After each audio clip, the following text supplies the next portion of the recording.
Today I'm going to talk about a little bit about privacy and security with CloudStack and what we can do with, to achieve a little bit higher level of it with CloudStack. And yeah, let's jump into it. Firstly, let me introduce myself. This is me in my normal working environment. I'm Boris, aka Bobby in community, and I am basically doing software testing. I actually started when I was 18, and I started as a game tester, so that was pretty fun. And then I moved on to some more quite interesting things like CloudStack. So I've been involved with CloudStack since 2016, and also, as mentioned, I'm part of PMC and working for ShapeBlue and doing quite tons of testing across the releases and the features and the PRs and bug fixes that we do. Also, I'm a father and husband. I have 2 lovely daughters, and yeah, that's my that's the short of me. So yeah, a bit of the agenda. First, I would like to present a bit of a cloud security overview and talk about what is important, what are the things to consider, and then transition into CloudStack and cover what benefits we have with CloudStack and what we can easily achieve with it, and yeah, move on to Q&A later. A bit of a disclaimer and technologies that we're going to focus on. So, of course, we're going to talk about the CloudStack native components, things like agent, like VR, like the SSVM, console proxy, things like that. Not going to focus anything outside of this specter. Due to the specifics of the features, we'll be focusing on NFS shared and local storage and some of the SDS-defined storages, PowerFlex and Storepool. And a bit of a disclaimer also, I am not really a security engineer. I'm not a specialist in privacy, so please excuse me if everything is not up to the top-notch level. Yeah, that's it. So, yeah, let me try to set up the stage with this little diagram here, and I'll try to emphasize that it's commonly accepted that cloud security is a shared responsibility.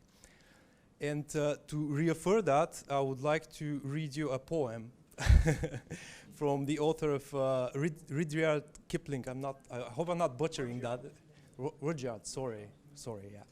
So here goes. I keep 6 honest serving men. They taught me all I knew.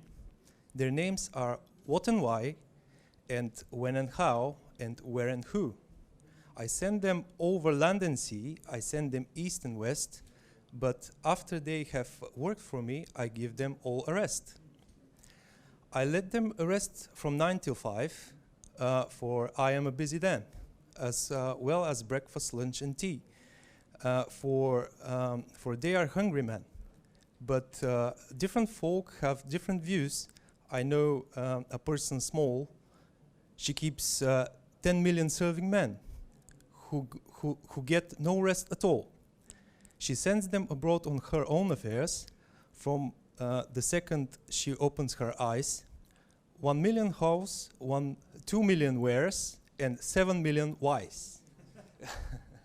So, if we try to extrapolate this and try to paraphrase and understand what the author tries to say, and this is actually this poem is the author has been born in the 19th century, so obviously the guy doesn't know anything about cloud security or computers at all.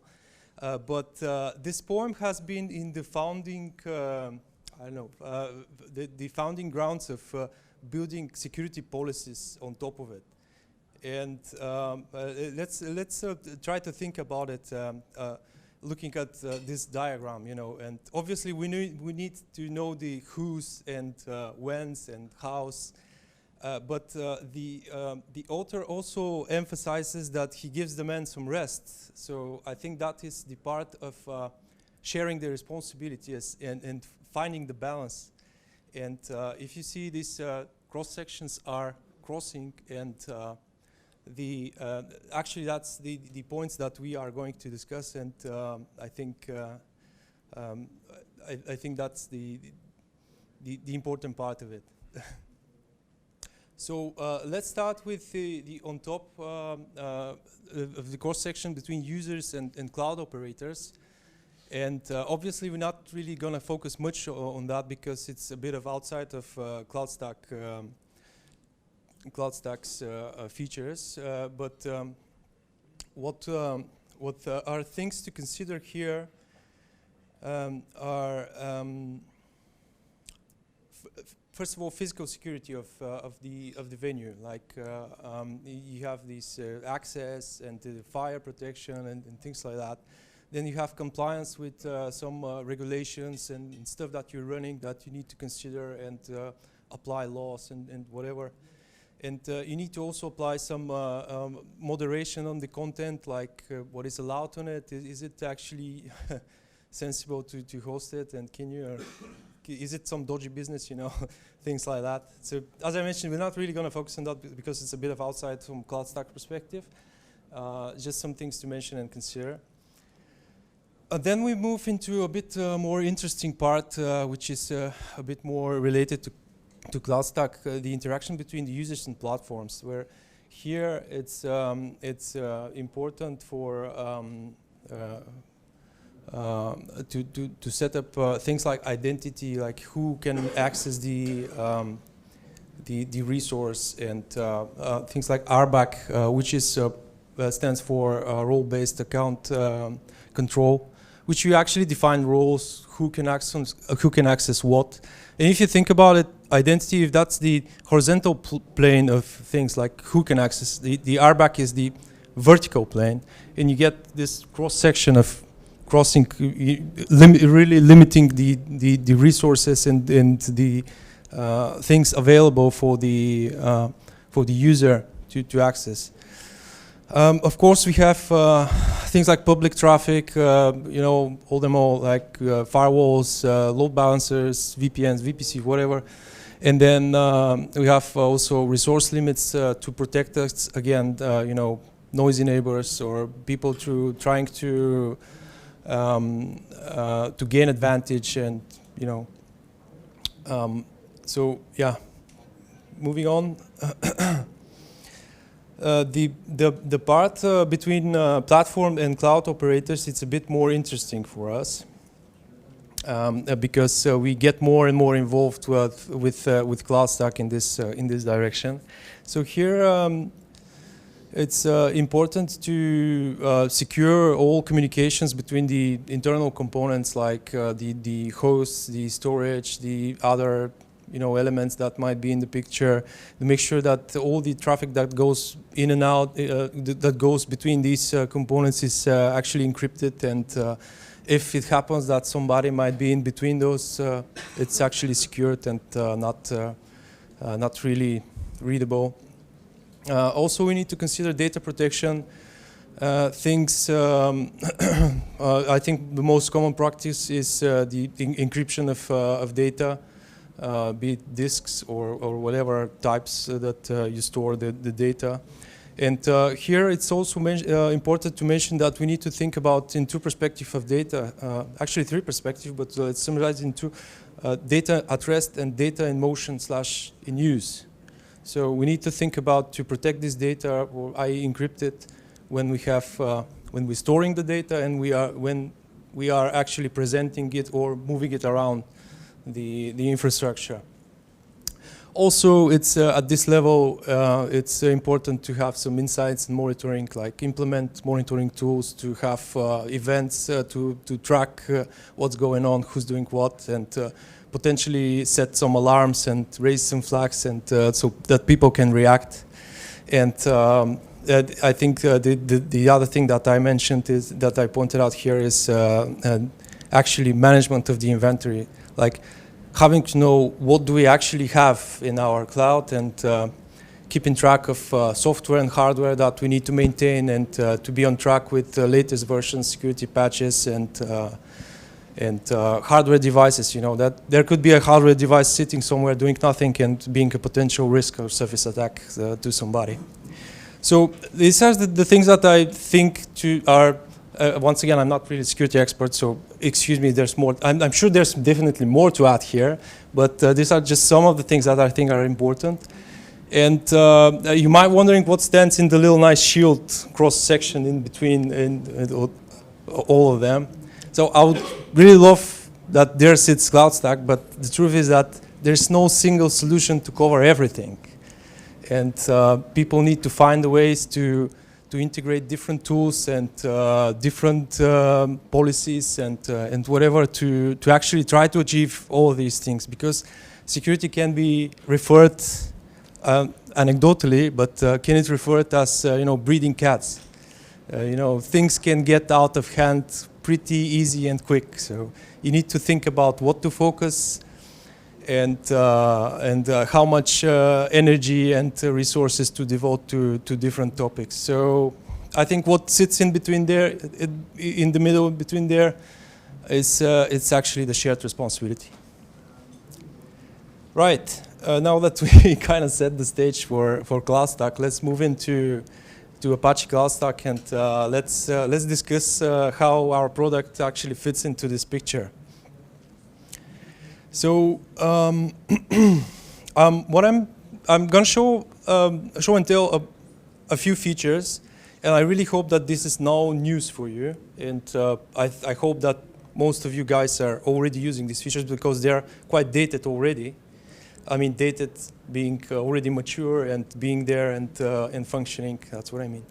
So let's start with the foundation thing, the foundations of communication and security that we did a few years ago. It's the CA framework. So basically, this is the building blocks for communication inside and outside CloudStack, and basically allowing you to have your certificates imported or create your own self-signed certificate and host it in CloudStack. Also allows you to maintain these certificates, like create new one, delete one, renew one, provision certificates to different elements inside CloudStack and outside. And so this is really the thing that is driving most of the things in communication-wise in CloudStack. So this is the thing that we build on top. It's pluggable, so you can have your own certificate provider. So if you're interested, you can just plug to this sort of framework and do as you will. Moving on to the next feature, it's the secure agent communication. So this feature basically secures TOS communication between between CloudStack agents. So meaning it will secure the communication between management and KVM hosts, and management and SSVMs and console proxies.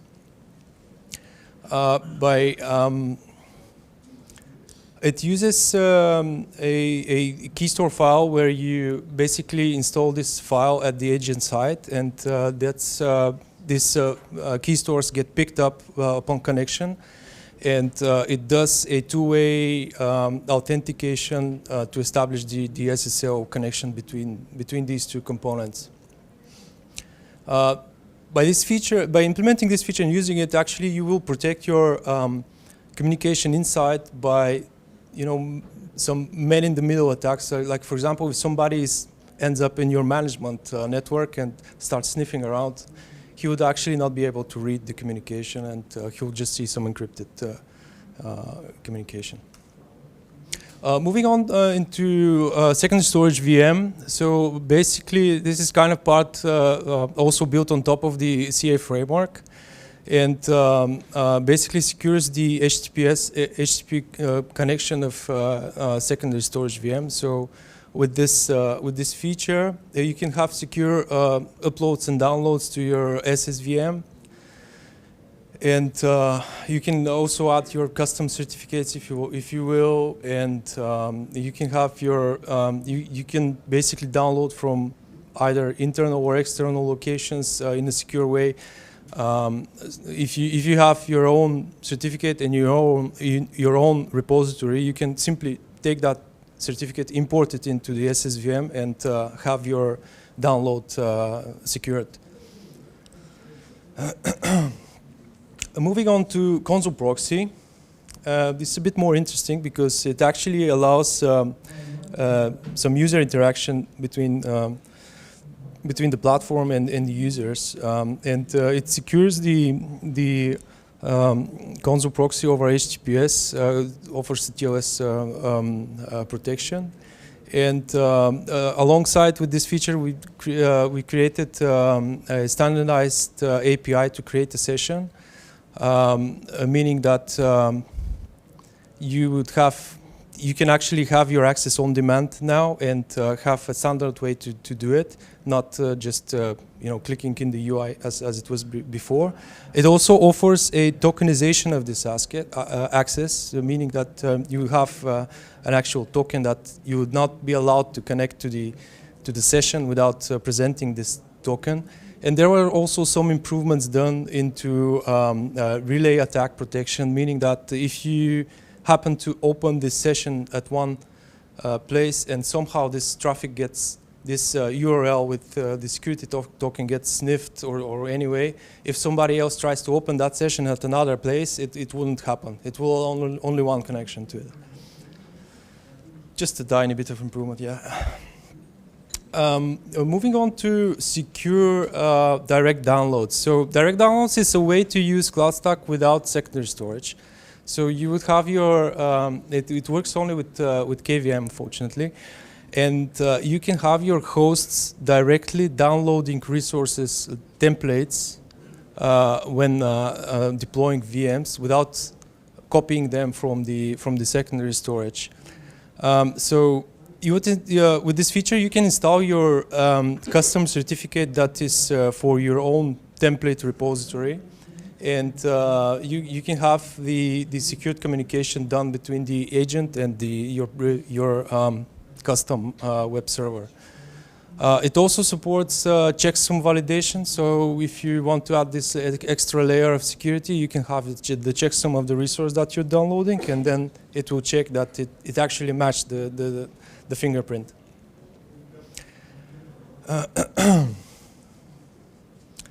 Moving on to secure VM and volume migration. This one is a bit more interesting because with the CA framework, it now facilitates also QEMU connection over TLS. It uses the same certificate that you install, either your self-signed or your custom certificate that you created, that you bought, and it secures both way the communication between the two KVM agents, and it uses Lux encryption and industry standard AES 255 cipher, some details. And this one runs on local and shared storage and also PowerFlex. I'm not sure about store pool. Have you tried that with? Anyway, we can double check that. We can double check that later. Right, a bit of short on time, so I'll be jumping through a little bit. So moving on to data encryption now. You notice that this is a bit more bluish color, and these are like gray. So this is referred to as data in motion or /@use, and then you have this next feature, which is actually to ensure the protection of data at rest. So now we have a data encryption feature that allows you to encrypt the disks that you use.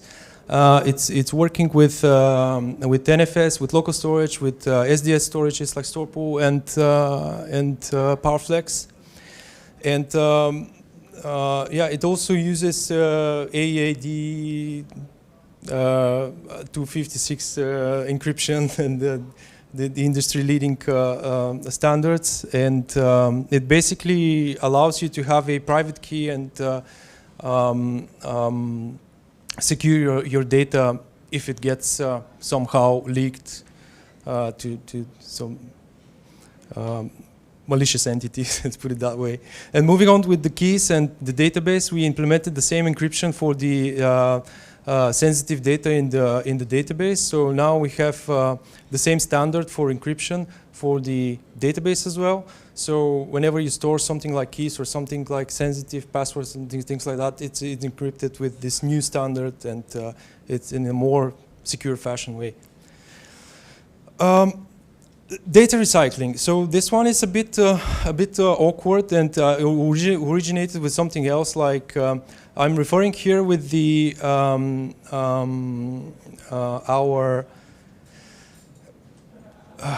our expunge policy. So now you have in your custom settings, you can have a expunge delay and expunge interval where you can set that particular data once removed is going to be expunged and deleted. So this has to do with lately with a lot of regulations and compliance about user data, that you cannot actually store data at your will. So it's another way to utilize that compliant.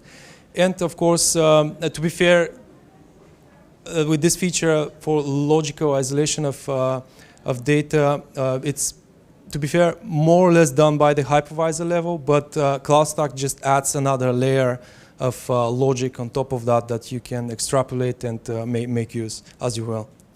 Moving on to identity, now we have 2FA and OAuth integration with different identity providers like Google and GitHub.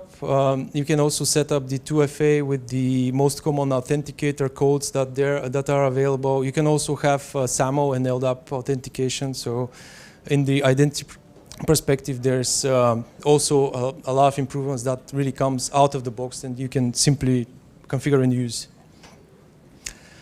We also have a role-based account access, that you can have different roles set up for your users, and you can assign resources to operate with. Like, for example, if you have a marketing department and financial department, you don't want these two departments to be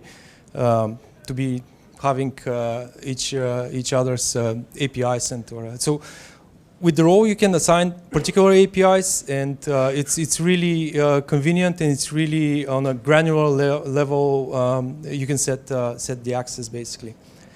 And the last thing that I have is a bit of outside of CloudStack, but I think it's worth mentioning here. It's you can easily set up a monitoring tool. Like we've done some work with Zabbix and Prometheus, and we know that this thing works. And there are some blog posts that we have how to easily set up that and utilize it, and have all the features that they all like, build rules on top of it and trigger alerts and that sort of thing.